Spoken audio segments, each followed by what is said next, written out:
गया था, ऐसा बताया था मेरे को उन्होंने जी 25 हो गया था। हैं? 26 हो गया। नहीं 25 हो गया था, 26 से। अच्छा, कुछ 26 तो ये पुरुरवा और ऋषि का संवाद है, इसको कल देखेंगे। फिर हमने ध्यान ही नहीं दिया, इसको उनको बताते गीत हो गया तो 27 से चलते हैं आज, क्या कल इसको देख लेंगे। इसमें बहुत अद्भुत मामला है, महिलाओं के बारे में बड़ा ज़्यादा खतरनाक लिखा है। हाँ, उद्धवाच प्रियायोगं समाचक्ष्व भवन्तदधनं प्रभो यस्मत्त्वं वेदार्चन्ति सात्वतर्षभः। उद्धव जी और भगवान कृष्ण का संवाद भागवत में सर्वोत्कृष्ट संवाद है। वक्ता भी सर्वोत्कृष्ट है और श्रोता भी सर्वोत्कृष्ट है। दोनों महापुरुष हैं, एक ही जैसे हैं, दोनों में कोई अंतर नहीं है। फिर भी और महापुरुष लोग कथा सुनते हैं, प्रश्न करते हैं, पर आज कोई कथा सुनता ही नहीं। अभी प्रयाग में रहे एक महीने, सारे पंडाल खाली पड़े, कोई श्रोता नहीं। ये हमारे देश की दुर्दशा है। हिंदुओं की इतनी बुद्धि भ्रष्ट हो गई, हजारों श्रोता पंडालों में सो रहे थे, पर राज लाहौरी ठाकुर जी नाच रहे, देखने वाला कोई नहीं। ये 6 वर्षों में इतना अंतर हो गया। इसके पहले उन पंडालों को हमने भरा हुआ देखा था। आप लोग जब कथावाचक बनोगे तो क्या होगा, सोचो जरा। क्योंकि कोई संस्कार किसी को मिल नहीं रहा है। पूरे कुंभ के अंदर तांडव करने वाले बहुत थे, दौलत कमाने वाले बहुत दिखाई दिए, पर हिंदुओं को मार्ग दिखाने वाला कोई नहीं दिखाई दिया। सब अपना अपना बैंड बजा रहे हैं। कभी कभी बड़ा चिंतन करते हैं तो पता चलता है ये महात्मा लोग दीक्षा किसको देते हैं, हिंदुओं को तो देते नहीं। क्योंकि हिंदू के लक्षण किसी में है ही नहीं, चोटी नहीं, जनेऊ नहीं, तिलक नहीं। या तो ईसाइयों को दीक्षा देते हैं या मुसलमानों को दीक्षा देते हैं। फिर वो क्या करेंगे, क्यों कथा सुनेंगे? दीक्षा इसलिए देते हैं कि उनको कह देंगे चोटी रखो तो दीक्षा लेगा ही नहीं हो, तो 10 रुपया साल में आने वाला वो भी चला जाएगा। तो कुछ कहना ही नहीं। जब शिष्य से गुरु लोग डरने लग जाए तो समझो धर्म का सत्यानाश होने वाला है। क्या कर्तव्य है, क्या अकर्तव्य है, ये बताने की हिम्मत गुरु जी की नहीं हो, और देवी व्यासपीठ पर तांडव करें ऐसी अवस्था में।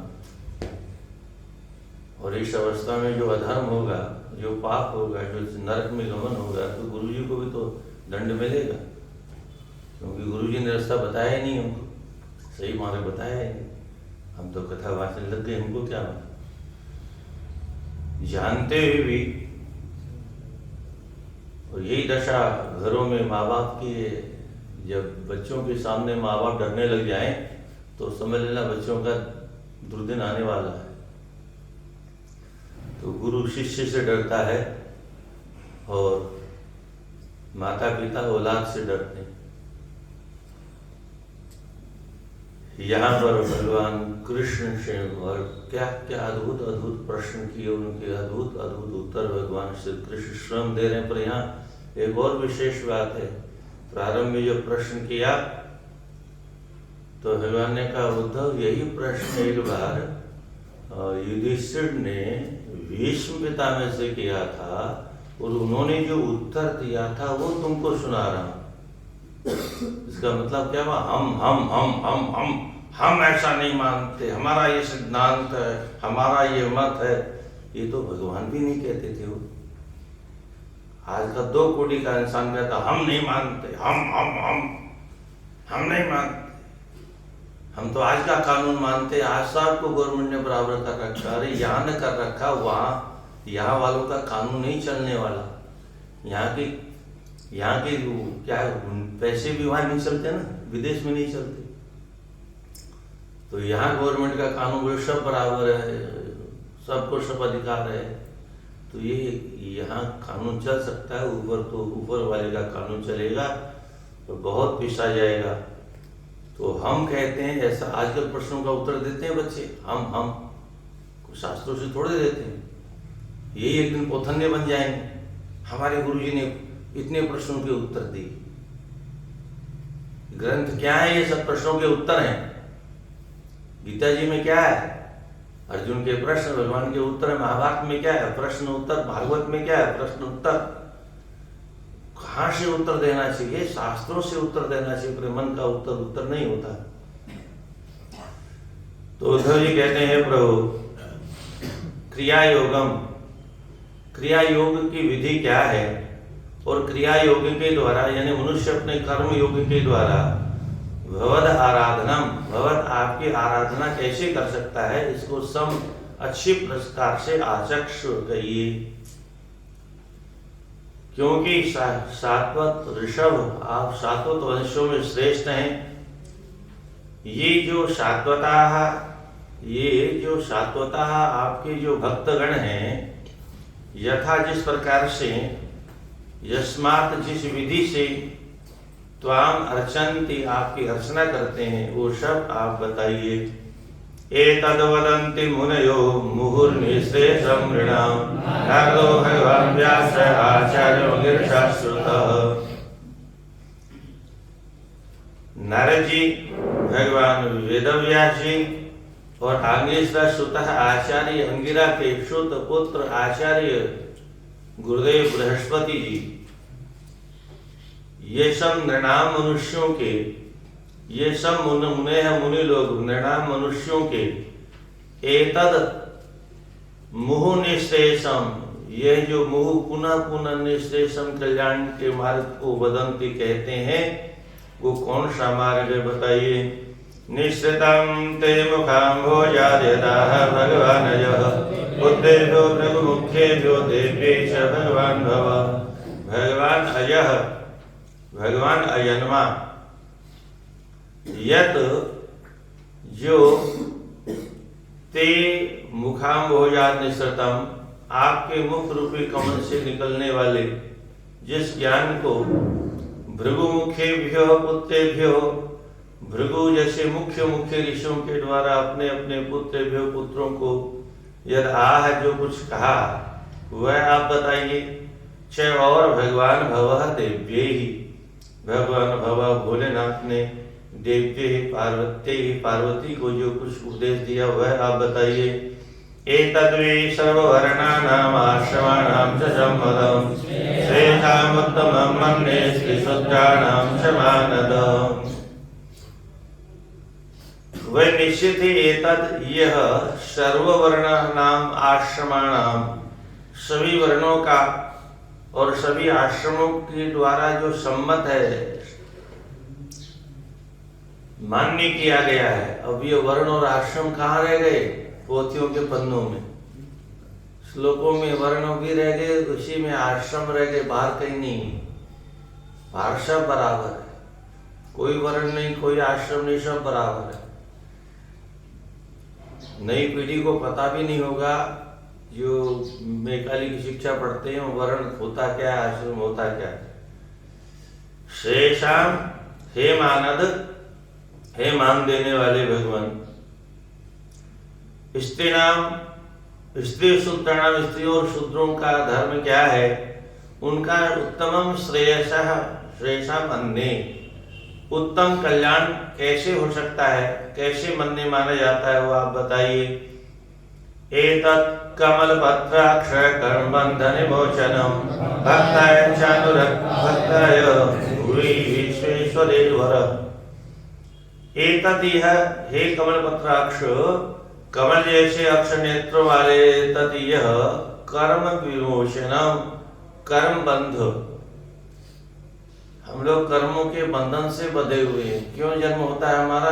पूर्व जन्म में जो कर्म किया उससे बंधे हुए यहाँ आ गए, और जो हमसे जिन्होंने निम्न कर्म किया वो नीच योनि में प्राप्त हो गए, उनसे और जो नीच कर्म किया वो कुकुर शुकर हो गए, घोड़े गधे खच्चर सुअर बन गए, नालियों में पड़े हुए हैं।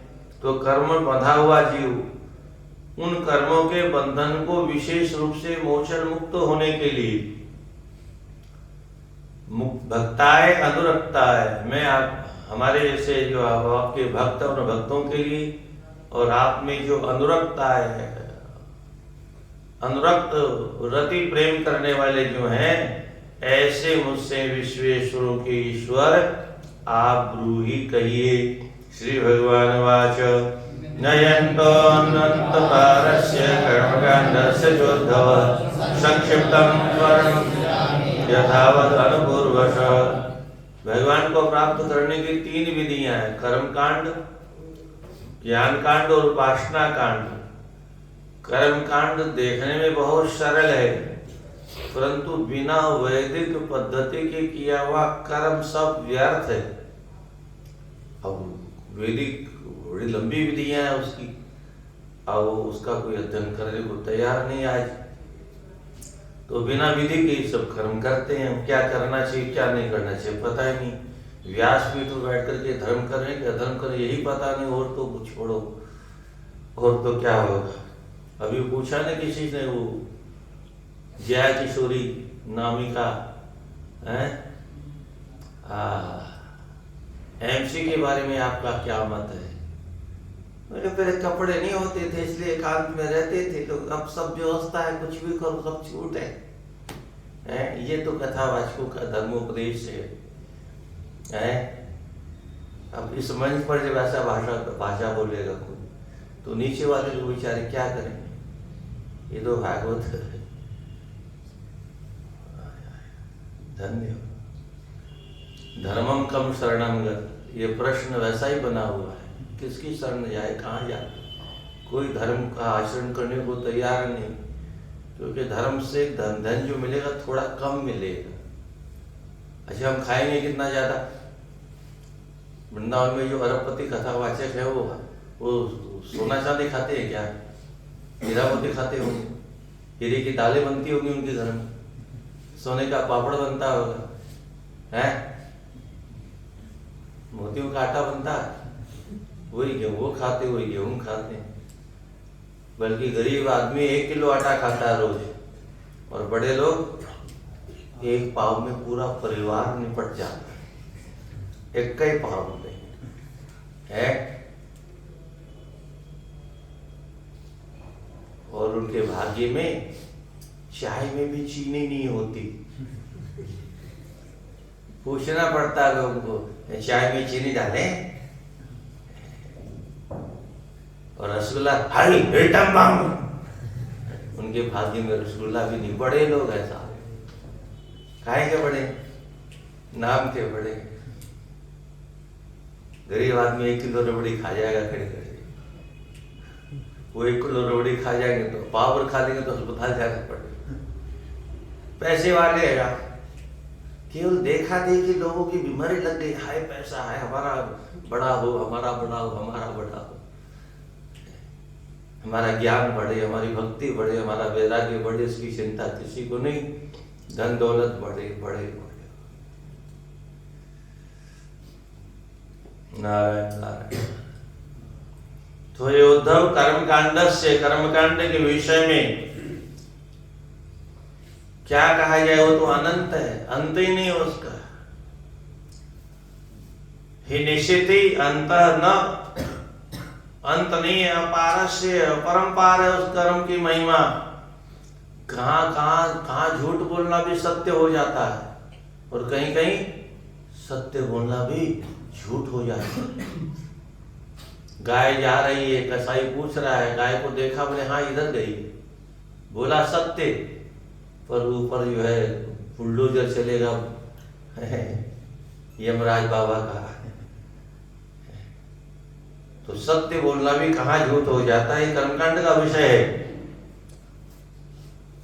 इसलिए अनुपूर्वशः, पूर्व अपर की विधि से, पूर्व अपर की विधि से यथावत जैसा कर्मकांड का क्रम है, संक्षिप्तम, संक्षेप में वर्णिष्यामः। अब ये तो संक्षेप में भगवान ने कहा, और हम तो भागवत ही नहीं पढ़ेंगे तो हम पता नहीं कितना संक्षेप में कहेंगे। भगवान कहते हैं संक्षेप में कह रहा हूं, वैदिकस्तान्त्रिको मिश्र इति मे त्रिविधो मखः त्रयाणां विंशतेनेव विधिना मां समर्चयेत्। मेरी अर्चना कर मुझे प्रसन्न करने के लिए मखः पूजा की जो विधि है, त्रिविधा 3 प्रकार की विधियां हैं। एक वैदिक विधि है, दूसरी तांत्रिक विधि है, तीसरी वैदिक और तांत्रिक दोनों का मिश्रण करके बनाई गई है। कुछ उसमें वैदिक है, कुछ लौकिक है, इनको मिल करके बनाई गई मिक्सचर है।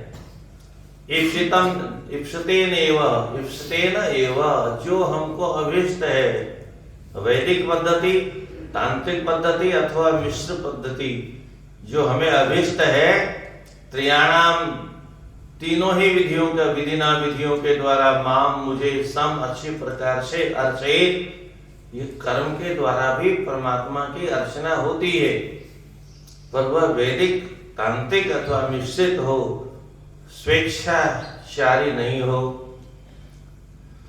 यथा स्वलिमेनोक्तं दिव्यत्वं प्राप्य पुरुषः यथा भजेत मां भक्त्या श्रद्धया तन्निबोध मे।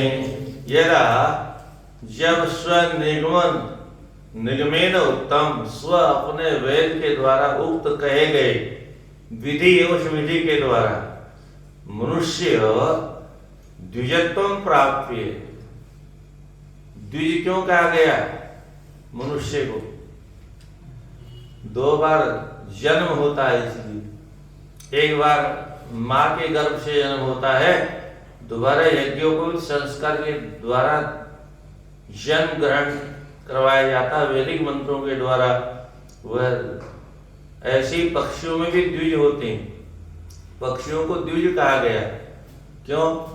एक बार माँ के गर्भ से अंडे के रूप में निकलते हैं, दोबारा अंडा फोड़ के फिर जन्म लेते हैं।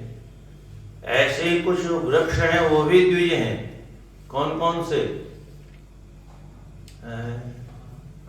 पीपल है, बट है, ये द्विज हैं।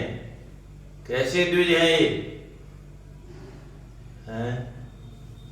पीपल के पेड़ के नीचे कभी पीपल का पौधा देखा है?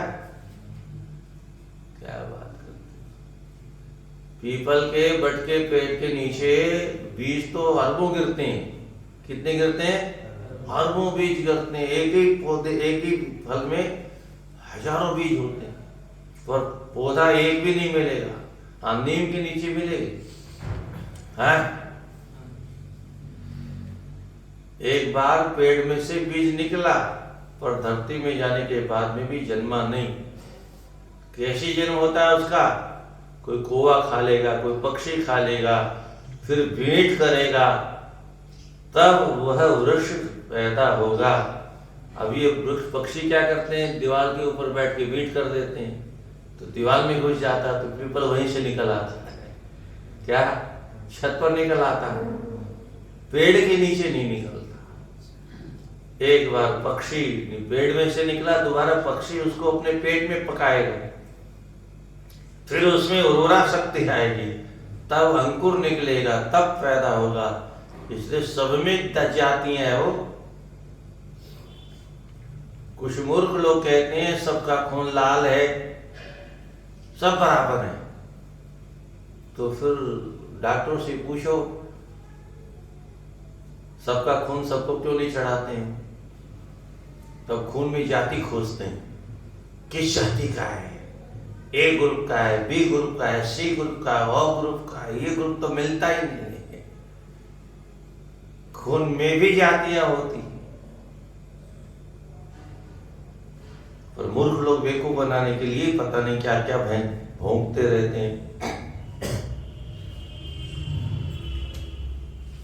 तो द्विजत्वं प्राप्त यानी यज्ञोपवीत संस्कार इत्यादि प्राप्त करके, फिर द्विजत्व प्राप्त करके, तब वह पुरुष यथा जिस प्रकार से श्रद्धया भक्त्या, श्रद्धा पूर्वक, भक्ति पूर्वक माम यजेत, मेरा यजन करे, तत् वह विधि में मुझसे निबोध तुम जानो। और रात दिन जो भागवत पढ़ाते रहते हैं वो तो रात दिन आवृत्ति होती रहती है, हम लोग कभी कभी पढ़ाते हैं, तो एक बार देखना पड़ता है। भागवत मामला ऐसा नहीं है क्या।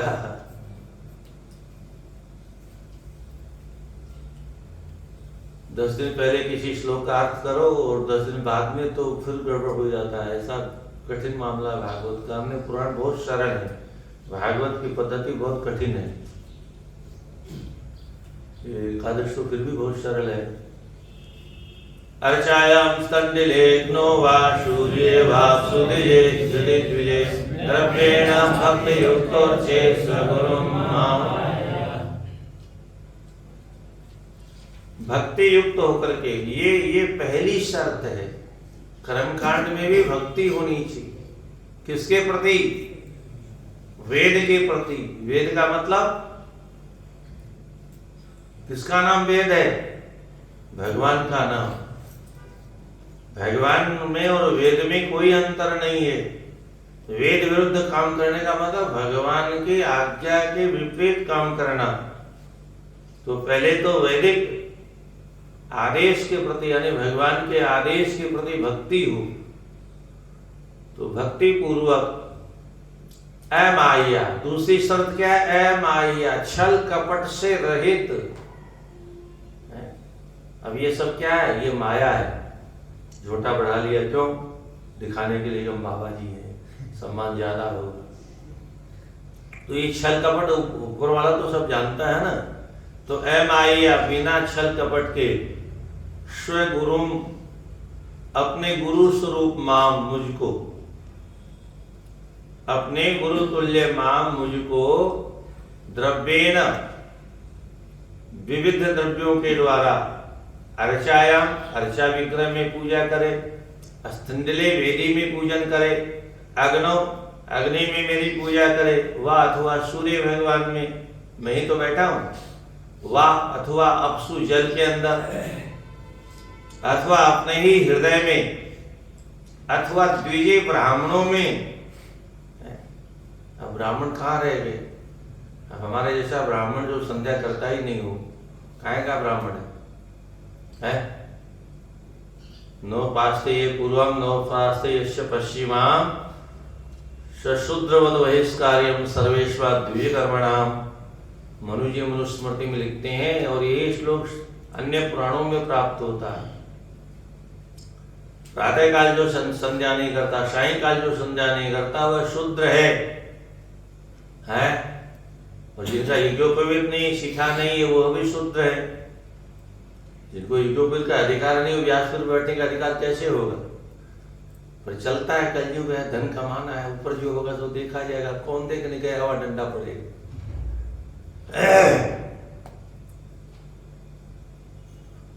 तो द्विज ब्राह्मणों में अर्चेत, मेरी अर्चना करें। पूर्वं स्नानं प्रकुर्वीत धोतदन्तोऽङ्गशुद्धये, भवेन विष्णुस्नानं मन्त्रे विमृतगणादिना। सबसे पहले दंत धावन करें, धोत दंत। ये सारी क्रियाएं हमारी भगवान के लिए होती है। सनातन धर्मावलंबियों का प्रत्येक कार्य भगवत आराधना के लिए होता है। उठते भी इसलिए कि उठ करके हमको नहा धोकर के भगवान की सेवा करनी है। भगवान की सेवा कैसे होती है? देवो भूत्वा देवम यजेत। पहले स्वयं देवता जैसे बनो, राक्षस जैसे बनकर के व्यासपीठ पर बैठेंगे तो क्या होगा? राक्षस मतलब शास्त्र विरुद्ध कर्म करने वाले राक्षस होते हैं। शास्त्र के अनुसार चलने वाले ही देवता और ब्राह्मण होते हैं। शास्त्र विरुद्ध काम करने वाला कोई, रावण राक्षस क्यों हो गया? राक्षस था क्या? उत्तम कुल पुलस्त करनाति, शिव विरंची पूजे भांति। सामान्य कुल में जन्म नहीं हुआ था, भगवान नारायण की चौथी पीढ़ी में जन्म हुआ। तो राक्षस कैसे हो गया? ब्रह्मा जी का पड़पोता था। किसका पड़पोता था? ब्रह्मा जी का। शास्त्र विरुद्ध काम करने से रावण राक्षस हो गया। और राक्षस को मारने के लिए भगवान को धरती पर आना पड़ा। तो वेद विरुद्ध व्यासपीठ पर कोई बैठेगा अथवा कहीं भी कोई कर्म करेगा तो किसी न किसी रूप में भगवान का अवतार होगा, बड़ी मार पड़ेगी, वो बड़ी समस्या है।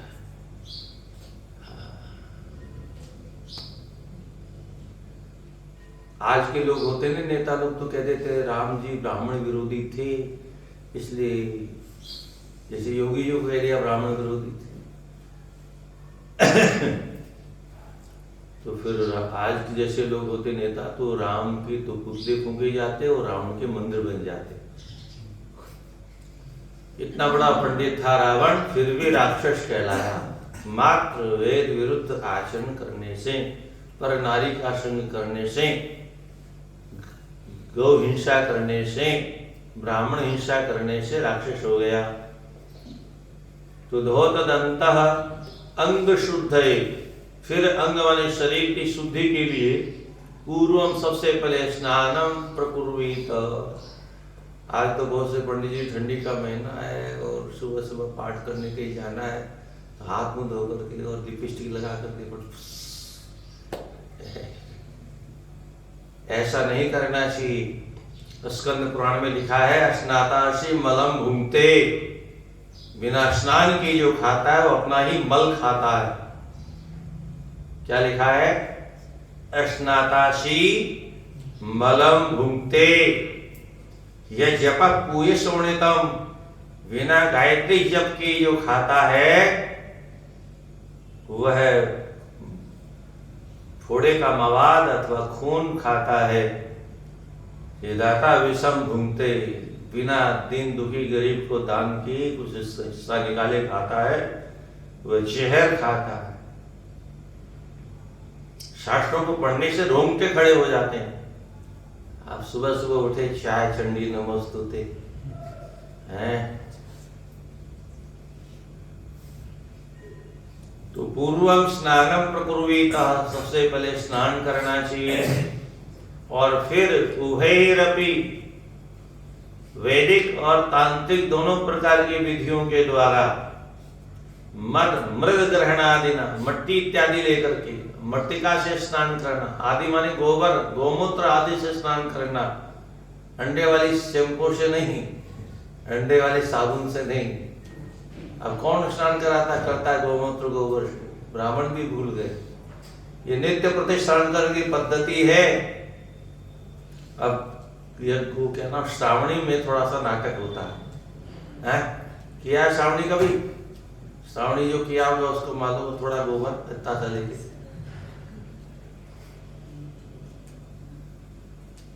बिना पंचगव्य के कोई भी कर्मकांड होता ही नहीं है, कोई कर्म प्रारंभ ही नहीं होता है, कोई संस्कार प्रारंभ ही नहीं होता है। 16 संस्कारों में, प्रत्येक संस्कारों में सबसे पहले पंचगव्य सेवन करना चाहिए। पर आजकल पंडित जी को घृणा है तो बनाना ही छोड़ दिया पंडितों है। जिन्हें होता तो थोड़ा सा नाटक करते हैं।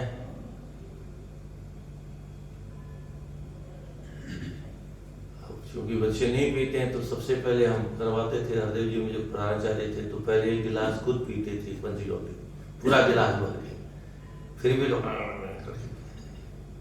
पंचगव्य से जिसको घृणा, ब्राह्मण तो नहीं हो सकता। कन्या को कितने दिन में गाय के गोमूत्र से स्नान कराया गया था? भागवत पढ़ते हो?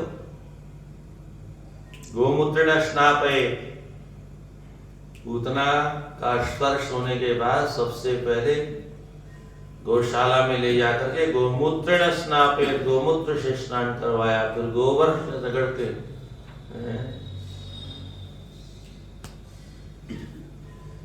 पवित्र होने की, ढाड मास के पुतले को पवित्र करने की और दूसरी पद्धति नहीं गोमूत्र गोबर के अलावा।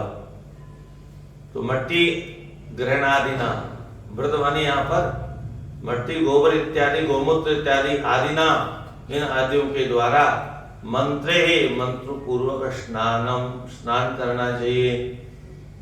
संध्योपास्यादि कर्माणि वेदेन चोदितानि मे पूजाते कल्पे सम्यक संकल्प कर्म पाविनी। फिर वेदेन चोदितानि, वेद के द्वारा उदितानि, वेदों में जो बताई गई विधि है उस विधि के द्वारा मैं मुझे प्रसन्न करने के लिए संध्या करनी चाहिए। वैदिक मंत्र पढ़ने का जिसको अधिकार नहीं, जिस महिला को है, कैसे धर्म का पालन होगा, कैसे व्यासपीठ पर धर्म का उच्चारण होगा भाई। तो संध्या उपास्य आदि कर्माणि, संध्या इत्यादि उपासनीय कर्मों को करने के बाद ते ही उन विधियों के द्वारा सम्यक संकल्प अच्छी प्रकार से संकल्प करके कर्म पाविनी, कर्मों के द्वारा पवित्र होने वाले, पवित्र करने वाली जो पूजा कल्पयेत, प्रतिमा में पूजा की कल्पना करनी चाहिए। प्रतिमा कितनी प्रकार की होती है? शैली दारुमयी लोही लेप्या लेख्या शेखती मनोमयी मणिमयी प्रतिमा। प्रतिमाएं 8 प्रकार की होती हैं। इन 8 प्रकार की प्रतिमाओं में शैली पत्थर की बनी हुई, दारू लकड़ी की बनी हुई, लोही लोहे की बनी हुई, लेप्या लीप करके गोबर की बनाई हुई दीवार पर बना दी, लेख्या लेखनी से लिखी हुई, शेकती बालू में, मनोमयी मन से ही किसी परमात्मा की आकृति का निर्माण कर लिया, मानसिक प्रतिमूर्ति, मणि से बनी हुई। इस प्रकार से अष्टविधा प्रतिमा स्मृता 8 प्रकार की प्रतिमाएं कही गई जिनमें मेरी अर्चना होती है। शलाचलेति द्विविधा प्रतिष्ठा जीव मंदिरम उद्वासावानेन स्थिरायां मूर्धवासने। चल और अचल, चलायमान और अचल 2 प्रकार की मूर्तियां होती हैं। बड़े बड़े रंगनाथ जी के मंदिर इत्यादि में अथवा दक्षिण के दिव्य देशों में सब जगह 2 प्रकार की मूर्तियां होती हैं। सबसे बड़ी मूर्ति और उसके नीचे छोटी मूर्ति और होती है। तो बड़ी वाली मूर्ति की प्रतिष्ठा हो गई, वो अचल हो गई, और नीचे वाली छोटी मूर्ति वो चल मूर्ति है। चल कैसे है? उसको उत्सव मूर्ति भी कहते हैं। जब ब्रह्मोत्सव होता है तो वही मूर्ति नगर भ्रमण के लिए निकलती है। तो सभी मंदिरों में 2-2 मूर्तियां होती है लगभग। जो नारद पांचरात्र पद्धति से जहाँ पूजन होता है वो इस विधि को जानते हैं, बाकी तो सब एक ही मूर्ति से काम चलाते हैं।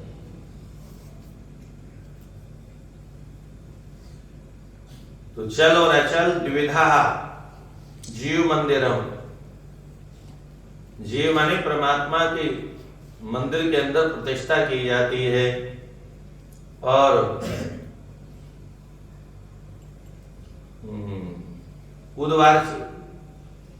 उद्धव, हे उद्धव, अर्चन करने के लिए, मेरी अर्चना करने के लिए, पूजा करने के लिए उद्वास, आवाहन और उद्वास। आवाहन मानी पहले उस मूर्ति में भगवान को वैदिक मंत्रों के द्वारा आवाहित किया जाता है, और उसके बाद में पूजन हो गया तो उद्वास मानी विसर्जन। नष्ट नहीं होता है। स्थिरायाम अचल मूर्ति में तो होता है, चल मूर्ति में ये दोनों, चल मूर्ति में होता है। स्थिरा माने जो अचल है उसमें सब नहीं होता। एक ही बार आह्वान हो गया, एक ही बार प्रतिष्ठा हो गई, मंदिर में प्रतिष्ठा कर दी गई। अब रोज उसमें आह्वान और रोज विसर्जन करने की उसमें आवश्यकता नहीं, पर चल मूर्ति में नित्य प्रति करना पड़ता है। अस्थिरायां विकल्पस्यात् सण्डले तु भवेद्वयम् शनपनं तद्विलेप्यायाम् अन्यत्र परिमार्जनम्। अस्थिरायां, जो स्थिर नहीं है, चल मूर्ति है, उसमें विकल्प होता है। नहीं, कहीं भी करे तो भी ठीक है, नहीं करे तो भी चलता है। असंडले तो पर बालू में बनाई हुई जो मूर्ति है उसमें द्वयम भवेत, आवाहन भी होता है और विसर्जन भी भवेत होता है। तू और विलेप्यायाम, चित्र में जो लेप करके बनाई गई मूर्ति है अथवा अन्यत्र मट्टी इत्यादि में बनाई हुई जो मूर्ति है उसमें स्नपन माने स्नान इत्यादि नहीं होता है, क्योंकि वो गल जाएगी मूर्ति। परिमार्जन केवल जल का छींटा इत्यादि देने से उसकी शुद्धि मान ली जाती है, स्नान मान लिया जाता है। द्रव्य ही प्रसिद्धिर्मर्याग प्रतिमादिश्रमायिनः भक्तस्य यथा लब्धिर्हृदि भावेन चेवहि।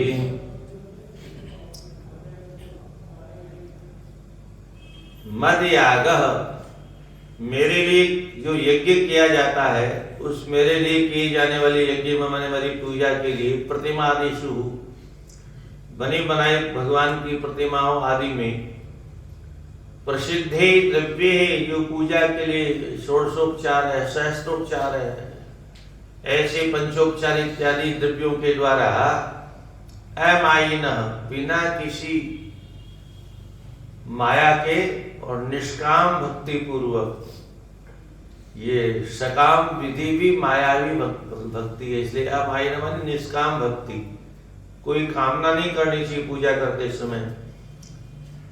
और भक्त से भक्त को यथा लब्धोपचारे, जो उपचार की सामग्रियां उपलब्ध हो जाए उन्हीं सामग्रियों से, अथवा हृदय में भावे न, कोई सामग्री नहीं भी है तो हृदय में भावना पूर्वक ही पूजा की जा सकती है। स्नानालंकरणं प्रेष्ठं अर्चायामेव उद्धवः खण्डने तत्त्वविन्यासो अन्याश्वपदवी। तू और हे उद्धव, अर्चायामेव, अर्चा विग्रह में ही प्रेष्ठम, अपने को प्रिय लगने वाले, स्नान इत्यादि स्नानीय द्रव्यों से, और अलंकरणम, स्नान के बाद में वस्त्र इत्यादि को से पूजा करनी चाहिए। और स्तंडले जो वेदी पर है पूजा करने की पद्धति, उसमें तत्व विन्यास है, अंगन्यास करन्यास इत्यादि तत्वों के साथ करके।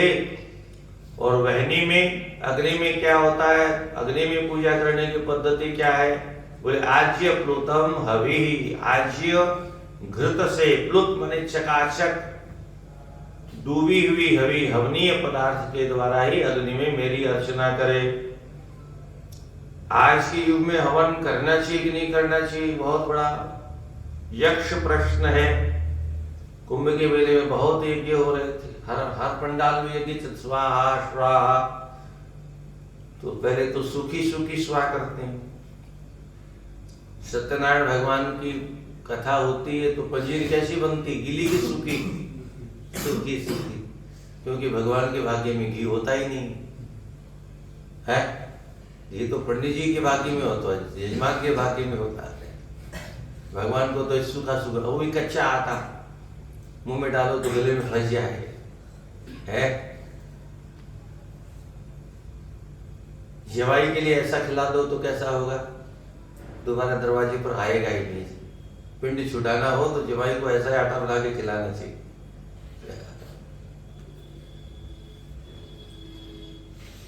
कैसी भक्ति है हमारी। घर में हलवा बनेगा तो चकाचक बनेगा, भगवान के लिए बनेगा, वो भी सत्यनारायण के लिए, घी नहीं। वैसे आज घी है ही नहीं, इसलिए घी खाना ही नहीं चाहिए। अब तो भगवान भी मछली के तेल के लड्डू खा रहे हैं। क्यों खा रहे हैं, घी है कहाँ भाई। गांव में कहीं मथा नहीं जाता है, दूध होता ही नहीं, होता है तो दूध वाला ले जाता। इस समय किसी वृंदावन के किसी दुकान में जाओ 10 किलो दूध नहीं मिलेगा, 10 ट्रक घी के मिल जाएंगे वृंदावन में है। तो जो भंडारा होता है नहीं, चारा भंडारा, देसी घी में छन्ना सब, या तो गाय की चर्बी का घी है वो, अथवा सूअर की चर्बी का घी, अथवा अन्य किसी जीव जंतु की चर्बी का बना। इसीलिए तो बुद्धि भ्रष्ट हो गई ब्राह्मणों की खा कर। भंडारा खाना ही दक्षिणा लेने की। नारायण नारायण। आहार शुद्धो सत्व शुद्धि, सत्व शुद्धो ध्रुवा स्मृति। भोजन शुद्ध होगा तब शुद्ध खून बनेगा, शुद्ध मांस बनेगा, शुद्ध मज्जा बनेगी, शुद्ध हड्डियां बनेगी, शुद्ध रज और वीर्य बनेगा, शुद्ध मन और बुद्धि का निर्माण होगा, शुद्ध इंद्रियों का निर्माण होगा। भोजन ही अशुद्ध है तो फिर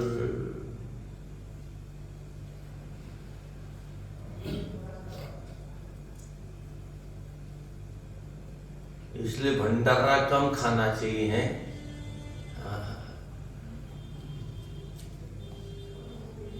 भंडारा खाओ तो फिर गायत्री जप बहुत जरूरी है। जब संध्या ही नहीं है तो फिर गायत्री जप का कोई महत्व ही नहीं है। क्या होगा? आज कितने कथावाचक संध्या करते होंगे? जब पढ़ने वाले विद्यार्थी नहीं करते तो वो काय को करेंगे? वही तो कथावाचक बनेंगे। संध्याहीनो अशुचि नित्यम अनरश्वर क्रमशु। संध्याहीन ब्राह्मण अपवित्र होता, शुद्र होता है, उसको किसी भी शुभ काम करने का अधिकार नहीं। अब शास्त्र विरुद्ध जो मर्जी सो करो।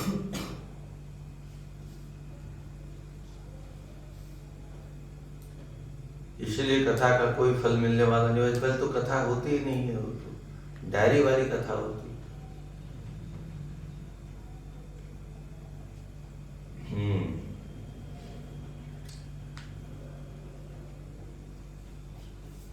हवन देशी गाय का घी हो तो हवन करना चाहिए, नहीं तो फिर घर में घी की बत्ती भी जलानी हो तो भी नहीं जलानी चाहिए। तेल की बत्ती जला लो, उससे पाप नहीं लगेगा। और घी वाली बत्ती से तो आरती करने में भी पाप लगेगा, क्योंकि पता नहीं किस चर्बी का बना हुआ है।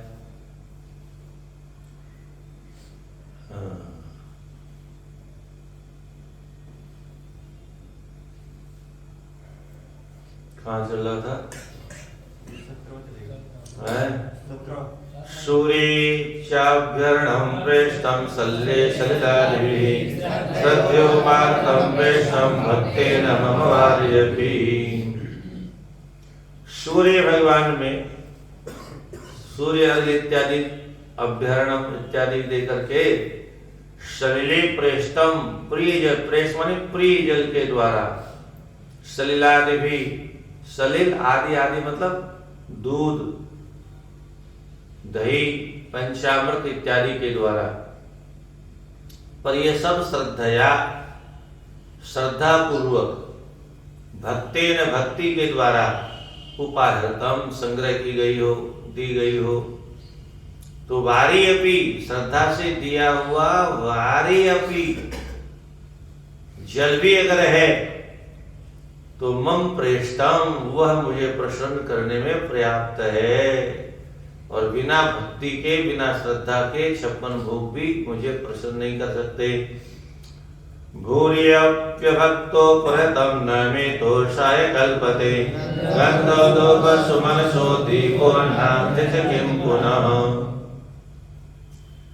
चाहे गंध अर्पण करनी हो, चाहे धूप अर्पण करनी हो, चाहे सुमनसः सुंदर सुमन पुष्प, दीपक हो अथवा अन्न आदि हो, इनके लिए क्या कहना। परंतु अभक्तः उपरतम, ये बिना भक्ति की अगर भूरी अपनी बहुत ज्यादा भी दी जाए तो भगवान कहते हैं मैं तोषाय न कल्पते, मैं मुझको तोषाय प्रसन्न करने में न कल्पते समर्थ नहीं होते। शुचि समृद्ध संभार प्रागधर्भे कल्पिताशनः आचिनं प्रागुषः वाक्षे अर्चाया मदसन्मुखः। शुचि पवित्र होकर के, समृद्ध संभारः, समृद्ध सामग्री संभार जुटा करके, इकट्ठी करके, प्राग पूर्व दिशा में दर्भे कुश बिछा करके, दर्भे कुशों का कल्पित बनाया हुआ आसन है, उस आसन पर बैठ करके प्राग पूर्व अथवा उदक उत्तर दिशा में अथवा अर्चायाम, अगर अर्चा विग्रह भगवान के मंदिर में बैठे हैं तो सन्मुख भगवान के सामने बैठ करके, आसीन है बैठ करके अर्चा करनी चाहिए, पूजा करनी चाहिए। कृतन्यासः कृतस्न्यासां मदर्चां पाणिना मृदेर कलशं प्रोक्षणीयं च यथावत् उपसादयेत्। कृतन्यास अंगन्यास इत्यादि करके, और कृतन्यासम मंत्र इत्यादि के द्वारा न्यास करके, मदरश्याम मेरी पूजा की मूर्ति के द्वारा, मूर्ति में पाणिनाम हाथों से उसको मृजेत पोंछे, और कलशम कलश स्थापित करके, प्रोक्षणीय पात्र स्थापित करके, यथावत उपसादेत, यथावत जैसी शास्त्र में विधि वर्णित है तदनुसार उपसादेत स्थापित करना चाहिए। तद अद्भिदेव यजनम द्रव्याणात्मानमेव च प्रोक्ष्य पात्राणि विद्यद्भिस्ते द्रव्येष साधयेत्।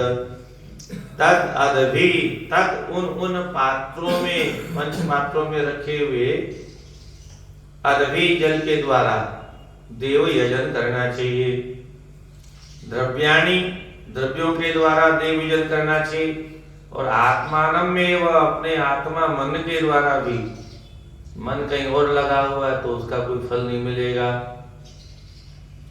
तो प्रोक्षे पात्राणि, प्रोक्षण करने के जो पात्र हैं कितने होने चाहिए? त्रीणि, 3 पात्र होने चाहिए। उनको अदभी जल के द्वारा भर करके, तेते ही द्रव्य, उन द्रव्यों को डाल करके, कौन कौन पात्र? अर्घ्य आचमनी, रामानुज संप्रदाय में पंचपात्र देखा होगा आप लोगों ने। उसमें एक पात्र ऐसा होता है जिसको पात्र चरण धोने के लिए जल दिया जाता है। वो चरण धोने वाले जल के पात्र से हाथ नहीं धुलाए जा सकते भगवान है। अपना भी अगर पैर धोया हुआ जल बच जाए तो वह मूत्रवत हो जाता है। संध्या से बचा हुआ जल भी त्याज्य हो जाता है, वह भी मूत्रवत हो जाता है। तो भगवान को आचमन कराना हो, पहले पैर धुला दिया फिर आचमन करवाया उसी जल से, तो अशुद्ध हो गया मामला, तो पूजा गड़बड़ हो जाएगी। तो इसका ज्ञान होना चाहिए।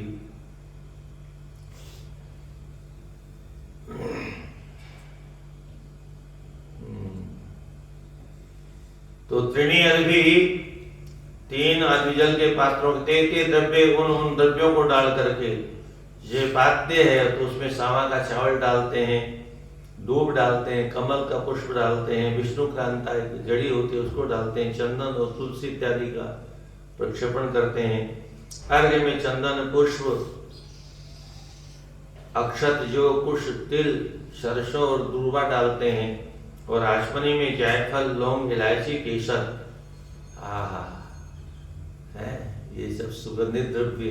जो बीमारी हो जाए, ठाकुर जी को ज्यादा खा जाए अथवा मछली के तेल का लड्डू खा जाए, तो उस बीमारी को दूर करने के लिए जायफल, लौंग इत्यादि। जायफल से क्या होता है? दस्त अच्छा हो जाता है, पेट साफ हो जाता है।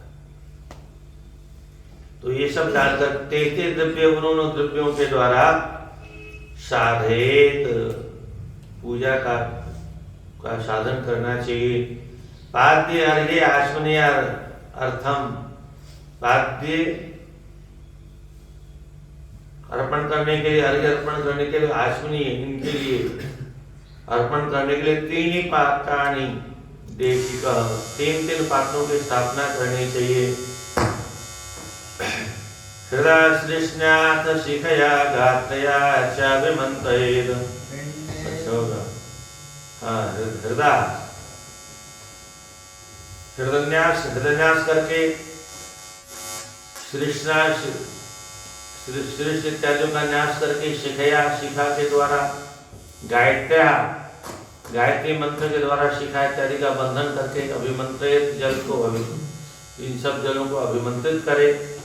और उसके बाद में पिंडे वाप्यग्नि संसुद्धे हृदय पद्मस्थां परम कण्वीं कलां ध्यायेत् नासान्ते सिद्धभाविनाम्।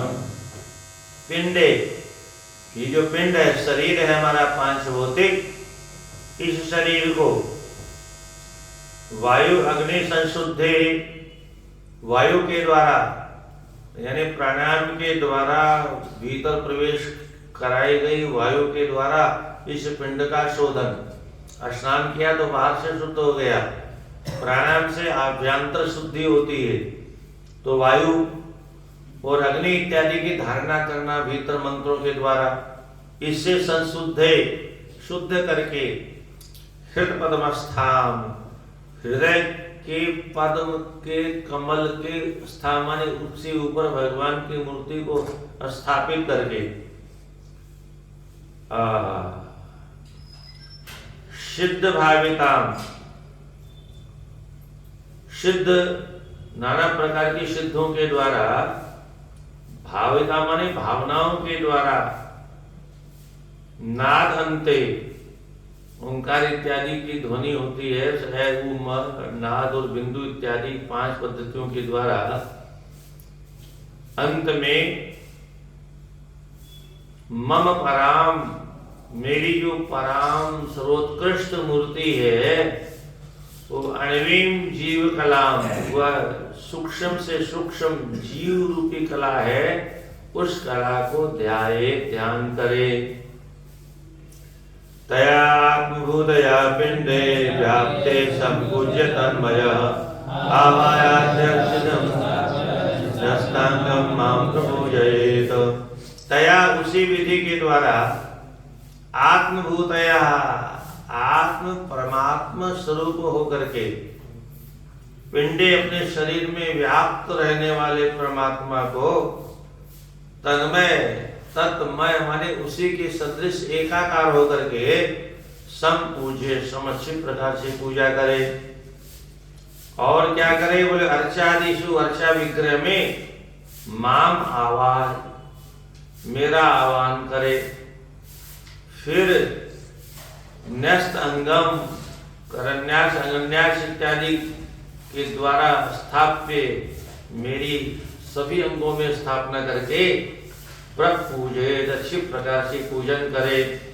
पादोपस्पर्शारणादीन उपचारान् प्रकल्पयेत् धर्मादिवेश्य नवभिः कल्पयित्वा आत्मनं मम।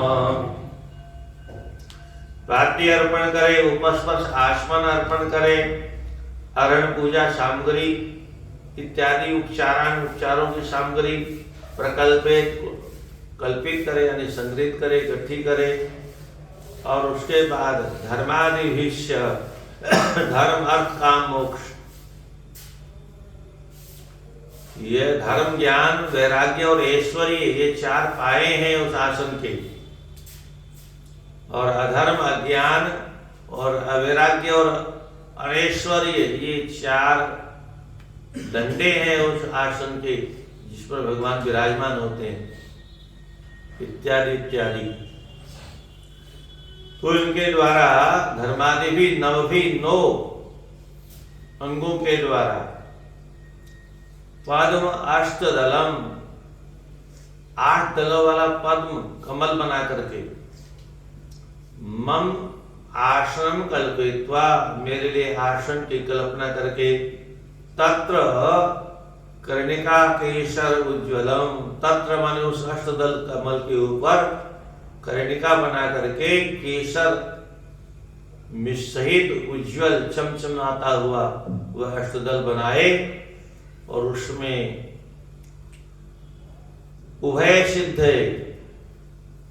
वैदिक पूजा और तांत्रिक पूजा दोनों की सिद्धि करने के लिए उभाभ्याम वेद तंत्राभ्याम, उभाभ्याम दोनों प्रकार के वैदिक मंत्रों के द्वारा, तांत्रिक मंत्रों के द्वारा मह्यम, मेरी पूजा करे। सुदर्शनम पांचजन्यम गदासी सुधनुर्बलाद मुशलम कौस्तुभम मालां श्रीवत्सं चानुपूजयेत्। फिर मेरे इन दिव्य आयुधों का पूजन करे, सुदर्शन भगवान का पूजन करे, पांचजन्य शंख का पूजन करे, मेरी कौमुदी गदा का पूजन करे, अशी तलवार का पूजन करे, ईशु धनु बाण का और धनुष का और हल का पूजन करे, मूसल का भी पूजन करे क्योंकि ये ठुकाई में काम करता है। दाऊ जी के पास मूसल रहता था और हर समस्या का हल रहता था। है समस्या आ जाए तो हल रखना चाहिए कि नहीं रखना चाहिए पास में, और हल से काम नहीं चले तो मूसल रखना चाहिए। तो हमारे जैसे एक रोमहर्षण जी कथा कर रहे थे निमिषारण में बैठकर, भागवत में लिखा है, सब उठ के खड़े हो गए ऋषि महर्षि, व्यास जी नहीं खड़े हुए। दाऊ जी ने कहा एक तो ये अनधिकृत है और शूत है, और फिर मुझको देख खड़े भी नहीं। बोले मेरा अवतार किस लिए होता है? बोले ऐसे दुष्टों को दंड देने के लिए ही तो मेरा अवतार होता है। उषा उठा के रगड़ दिया, तो वज्रासन थोड़ा लाना पड़ा हमको, कुशा से ही कल्याण हो गया व्यास जी का। है ऐसे व्यास जी का कल्याण कर दिया जिनकी कथा सुनकर के रोम हर्षित हो जाते थे। हैं फिर बाद में प्रार्थना की, आपने क्या किया? हमने ब्रह्म तेज संपन्न करके बैठाया था, आपको ब्रह्म हत्या लग गई। तब उन्हीं के पुत्र को अपना तेज दे करके और फिर व्यास गद्दी पर बैठाया। समय हो गया इतनी जल्दी? कृष्णाय वासुदेवाय हरे परमात्मने प्रणतक्लेशनाशाय गोविंदाय नमो नमः। कल पीछे से देख लेंगे थोड़ा, शुरू करें। क्या होता हूँ भागवत परीक्षा।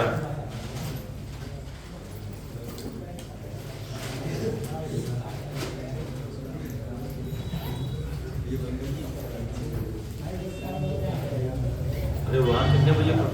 5 बजे शुरू होता है वहाँ पर।